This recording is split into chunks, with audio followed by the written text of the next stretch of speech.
Praise the lord. విమోచకుడు బలవంతుడగు యేసుక్రీస్తు నామములో మీకు విమోచన, జ్ఞానము, పరిశుద్ధత, నీతియు అనుగ్రహించబడునుగాక. ఈ దినపు యేసయ్య జీవపు మాట యెషయా గ్రంథం 63వ అధ్యాయం 9వ వాక్య భాగం. ప్రేమ చేతను తాలిమి చేతను వారిని విమోచించెను. విశ్వాసమునకు కర్తయు దాన్ని కొనసాగించువాడైన యేసు వైపు చూచుచు ఎదుట ఉంచబడిన పరుగు పంద్యములో ఓపికతో పరిగెత్తుచున్న నా దేవుని ప్రియులారా, విశ్వాస సంబంధులారా, మన యేసయ్య మనలను విమోచించిన విమోచకుడై ఉన్నాడు. మన విమోచకుడు బలవంతుడు, సజీవుడై ఉన్నాడు. అందును బట్టి ఆయనకు స్తోత్రము కలుగునుగాక. శాశ్వతమైన ప్రేమను మన ఎడల కలిగి ఉన్న దేవుడు ఆయన. మన కొరకు రక్షకుడాయను. మన యావత్ బాధలో ఆయన బాధ నొందెను. ఆయన మహాకనికరము గల దేవుడు. ఆయన కనికరము మితిలేనిది. మన మీద ఉన్న మిక్కుటమైన ప్రేమ వలన, మితిలేని కనికరము వలన ఆయన మనలను విమోచించెను, విడిపించెను, విడుదల కలుగు చేసెను. ఈ దినమున విలువైన ఈ స్థితిలో మనం నిలిచి ఉండి ఉన్నాము అంటే అది ఆయన ప్రేమ తాలిమి మాత్రమే. మరొక ఆత్మీయుడా, ఆయన ప్రేమకు తాలిమికి ఎల్లప్పుడూ జీవిత కాలమంతయు రుణస్థులమై నిలిచి ఉందుము. అల్పులము, అధములము, అభాగ్యులము, అయోగ్యులము, పాపులము, సాతానికి బందీలుగా ఉన్న మనలని తన ప్రేమ తాలిమి చేత ఆయన మనలను విమోచించెను. పాతాళము పాపాత్మలను మృంగివేయవలనని నోరు తెరిచి ఉండగా పాతాళం బలములో నుండి ఆయన మనలను విమోచించి ఉన్నాడు.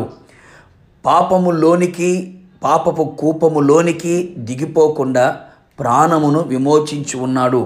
పాపము నుండి విమోచించబడి నీతికి దాసులుగా మారితిమి. సమస్తమైన దుర్నీతి నుండి ఆయన మనలను విమోచించి ఉన్నాడు. ఆయన రక్తము వలన మనకు విమోచనయు, అపరాధములకు క్షమాపణయు కలుగుచున్నది. మనుషుల బలత్కారముల నుండి ఆయన మనలను విమోచించి ఉన్నాడు.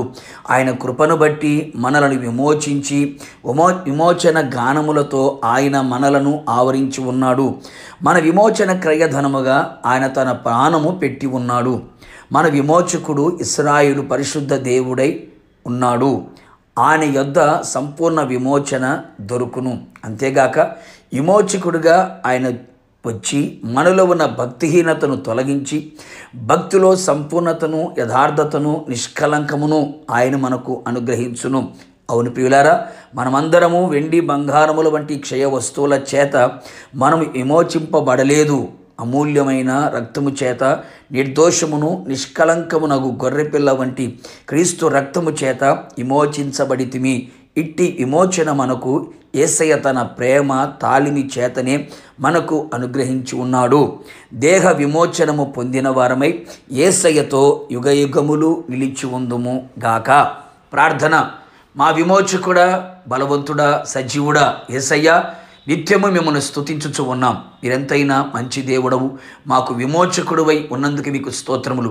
పాపముల నుండి, పాతాళపు వశముల నుండి, మనుషుల బలత్కారముల నుండి, దుర్నీతిలో నుండి, లోక సంబంధమైన ప్రతి కార్యముల నుండి మీ కలువరి శిలువ రక్తము చేత మమ్మల్ందరినీ కూడా మీరు విమోచించినందుకు, విడిపించినందుకు, విడుదల కలుగు చేసినందుకు నిండు మనస్సుతో మీకు కృతజ్ఞతాస్తుతులు చెల్లించుచు ఉన్నాం. విమోచించబడినటువంటి మా తలల మీద నిత్య ఆనందం మీరు అనుగ్రహించి దుఃఖము నిట్టూర్పు ఎగిరిపోవునట్లుగా మీరు చేసి ఉన్నారు. అందును బట్టి మీకు స్తోత్రం. దేహ విమోచనమును పొందిన వారమై ఆర్భాటముతో, ప్రధాన దూత శబ్దముతో, దేవుని బోరతో మీరు మధ్యాకాశములకు వచ్చినప్పుడు మిమ్మల్ని ఎదుర్కొని మీతో యుగయుగము నిలిచి ఉండే భాగ్యమును దయచేయమని యేసు నామములో అడిగి పొందుకొని ఉన్నాము తండ్రి. ఆమేన్.